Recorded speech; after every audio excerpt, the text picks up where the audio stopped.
Hallo, ek is Ronel Besuidenhout. Jy luister na nog 'n voorlesing uit ons dagstukreeks 40 dae van oorwinning, 'n reeks vir lydenstyd. Vandag is die 17de dag in lydingstyd. Ons tema is oorwinning oor 'n gebrek aan selfbeheersing. Spreuke 25 vers 28 sê: 'n mens sonder selfbeheersing is soos 'n stad waarvan die mure afgebreek is.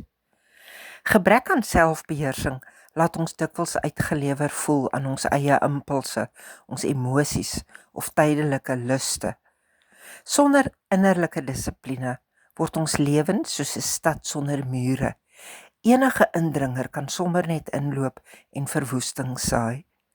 Ons dink dikwels dat vryheid beteken om te doen net wat ons wil, wanneer ons wil, maar sonder selfbeheersing word ons eintlik net slawe van ons eie begeertes. Jesus wys vir ons die uiterste vorm van selfbeheersing tydens lydenstyd. In die tuin van Getsemane en voor sy aanklaers kies hy om sy emosies en sy krag onder die wil van die Vader te bring. Hy reageer nie uit impulse nie, maar uit roeping. Oorwinning oor 'n gebrek aan selfbeheersing begin wanneer jy besef dat nee sê vir jouself dikwels ja sê vir God beteken. Dit gaan nie oor selfstraf nie, maar oor die herbou van jou mure, sodat jy 'n ware vryheid en met integriteit kan leef. Ek wil graag vir jou bid.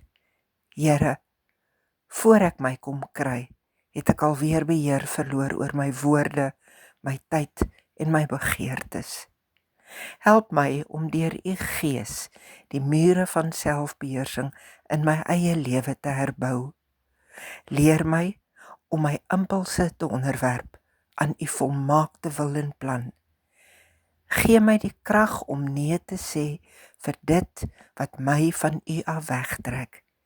En dankie dat U my lei na 'n lewe van vryheid en ware dissipline. Amen. Tot môre.